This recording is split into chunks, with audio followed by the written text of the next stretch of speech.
Our speakers help thousands of organizations in dozens of countries to generate millions to billions of dollars in new sales and revenue. And in many cases, without hiring more salespeople or spending any more money on marketing. This has allowed many business owners, entrepreneurs, and employees to become millionaires and multimillionaires. International expert at no cost growth and optimizing business success.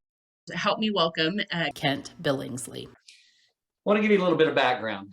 I started doing this work about 25 years ago, 2.5 decades. I know I started when I was 10, but actually 2.5 decades back, 1995-ish, started working inside companies and learning how to not grow them faster or grow them bigger or better, but actually how to optimize.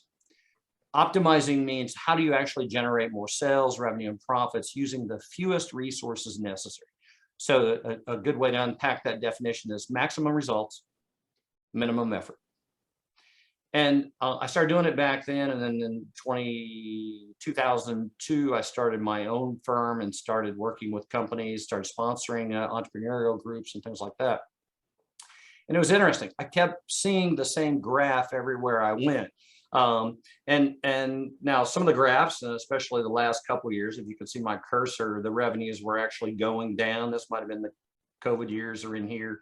Companies took some serious dips, but overall, if I overlaid about 500,000 companies on top of each other, they kind of look like this. Here's the revenue line going through here, and then here's the expense line, almost trailing or tracking with it. Now, sometimes the expense line goes above the revenue line. But that little green river in there is profit. That little green river is what's left over. That's the money that's made in very generic terms. This is a business growth path. And I can't make this interactive because I've got to move so fast, but this is what I've seen all over the world. And it's been fascinating because basically what it's saying is we are using a lot of expense money, sales, marketing, hiring, all kinds of things to try to get this top line higher. And basically that comes down to most companies are actually buying growth. They're not investing, they're actually spending. They're burning and wasting a lot of money to try to get that top line. And people would argue, well, what's wrong with that, Kent? That's the way business is done. That's how it happens. Well, if you accept that and you're okay with that, then we can stop here and you can go back to your day job. If you're not happy with that, you're saying, the same question I had, or I was actually asked to go figure out is how do we get this top line higher? And how do we get this line down here, the expense line, lower? Because that gap in here, that gap is the amount of money that the company makes. And whether it's the company it makes just to reinvest or the company it makes to keep or the money it makes to give back, that little bit of area right there is really the success of the business. Too many people, too many leaders, and even the marketplace measure the success of the business by how fast it grows. And there are a lot of companies, and I get the phone call to come in and pull them out of the ditch because they've grown really fast, but the firm doesn't make any money. And in some cases, it's actually losing money. And so that's a model that's accepted, but I don't think we have to accept it. And so let me move here to this next slide. And so here's kind of the lay of the land. Is that the good news is on this business growth path is your business is bigger, might be better, and you might have made some profit. That's this line here, but there's so many flaws. You've got, as you add things, you add more clients, you add more customers, you add more employees, you add more locations, you add more products and services. What you find in many of you that are CEOs or running companies, as you add a good thing, you typically add a bad thing. You add more headaches, more issues, more turnover, more layers of management, more bureaucracy. And so there's a lot of bad news over here that takes place. The other thing that's really important that you have to look at is this line down here. So we typically look at the profit and revenue line, top line, bottom line. But the other line that's really critical is this time. How long does it take to get here? And this is the one thing that you should be concerned about, you should worry about and think about is what is the speed to revenue, not necessarily how much revenue. And so my point down here, and if I could sum this up, is that the companies I talk with, work with, even last week in another city in Texas, They're really good at what they do. They really have the passion, the care. They offer exemplary products and services. So they're good at what they do. They're great at what they do, but they're not great at making money doing what they do. And that's the thing we want to fix. That's the thing we want to change. And so I come down here and I say, what we have to learn to do is get off the path that everyone else is on and get on a roadmap that actually doesn't build a bigger business, but actually creates business wealth. All right, let me go to the next slide because I want to show you the difference here that's really important. All right, in this slide, so I've got those original lines that I had on the last slide. Here's the revenue and here's the profit and here's what you make. When you change your path and when you start not focusing on growing the business, running the business, scaling the business, but when you start to focus on how can my business not trade products, services, and time for dollars, but how could my business actually leverage the value of what we actually do? In other words, and I'll say it this way, and I actually own the trademark, monetize the value.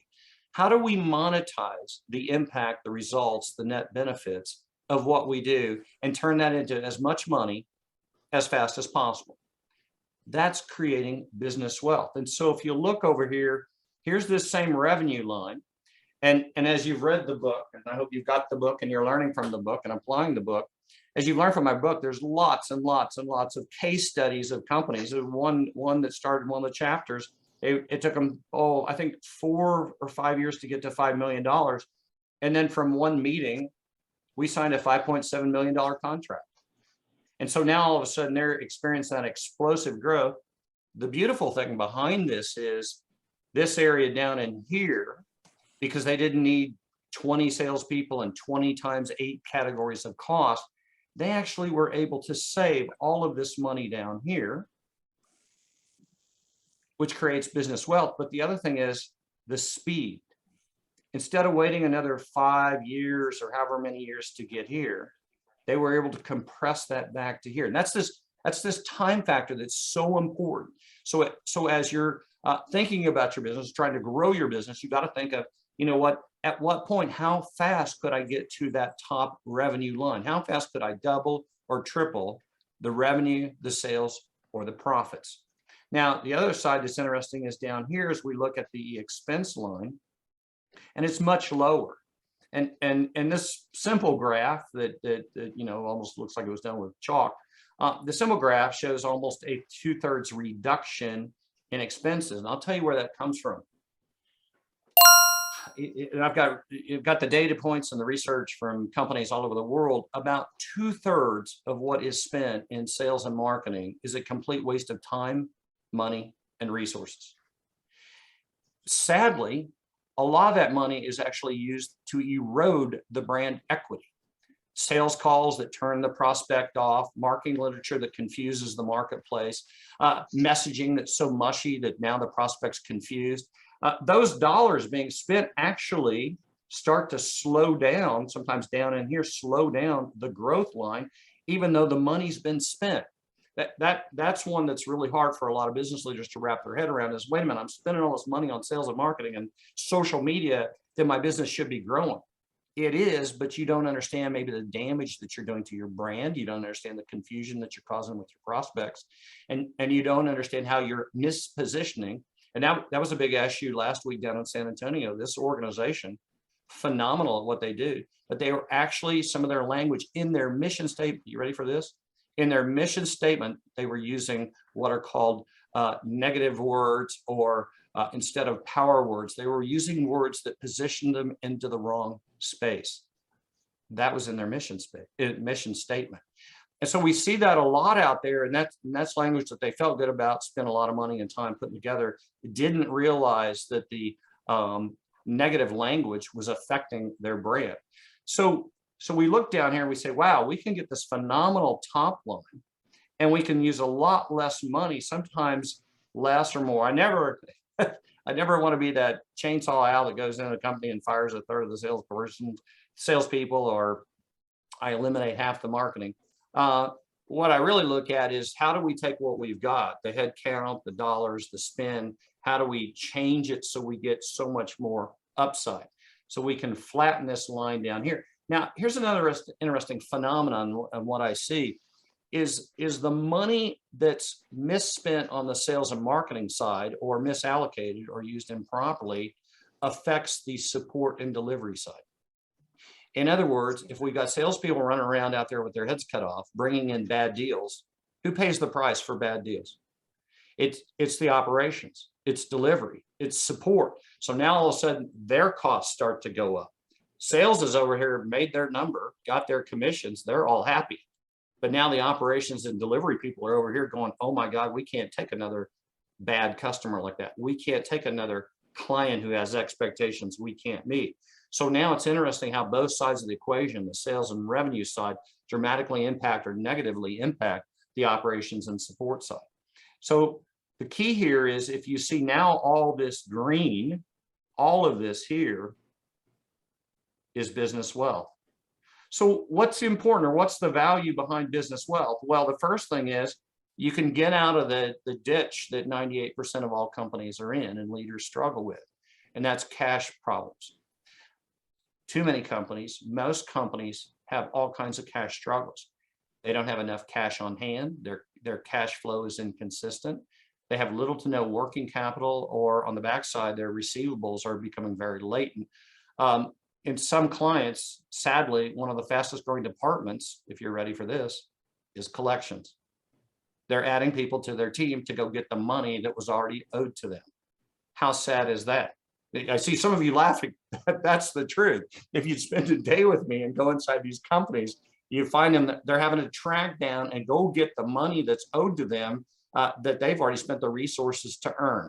And it's becoming worse. It's not getting better. And then we throw in the COVID times. Now we got inflation, the supply chain. But what's important to creating business wealth is you take so much risk out of your business. Time is not necessarily good for business. Time is not good for deals because time means risk. More things can happen, more things can fall apart, deals can go away, prospects can drop out, customers can close their business. So time is a very dangerous thing to a company. So the faster you can do good things, the better off you are. The other side of this is now with this excess money, you can better compensate and reward employees. You can create comp packages that your competitors can't offer. You can pay back your investors faster. Really big thing. This was pre-COVID. So many of my clients are saying, hey, Kent, I want to make a lot more money because I want to give a lot more back to society, community, the charitable institutions. We haven't been able to do that like we used to. Can you help us do that? And that's a big issue there. But then the key is you can do that and you can always give money away. But if you don't have it, all of a sudden now you don't have the money to reinvest. You don't have the money to attract and retain. You don't have the money to advance your products and services. But now you do all those things and now you've got extra cash in the bank. The title behind Entrepreneur to Millionaire was how fast can I help entrepreneurs become millionaires, which includes their employees, which includes their stakeholders, which includes their investors. How fast can we give money back? And so this is a different path. This is creating business wealth. This is what I call the E2M roadmap to get you here as fast as possible. And here's the most important, real quick, bad news. You are going to have to think differently. This is not easy, as Mindy's going to share in just a little bit. This is really challenging. It's not easy. I've made it simple, but you're going to have to do a different kind of work. And I'll let her explain that in just a little bit. But the thing that I hope you own and take with you that is, if this sounds too good to be true, as you read through my book, you'll learn and understand. And I know many of you out there read my book several times, looking at you as we've discussed. You are going to read lots of case studies, lots of examples how this actually plays out. But more importantly is you don't need any more resources. You don't need to really hire more people. You don't need to spend more time on social media. Literally every company has so much untapped potential, whether you're an employee or a leader, to create more wealth, to reinvest back in the firm, to give back to society, and to compensate yourself or reward yourself. And so I'm down here at this point. Creating business wealth does not require any more time, money, or resources. You have enough. It's there. You don't have to grind any harder. You don't have to work any harder, but you do have to work differently.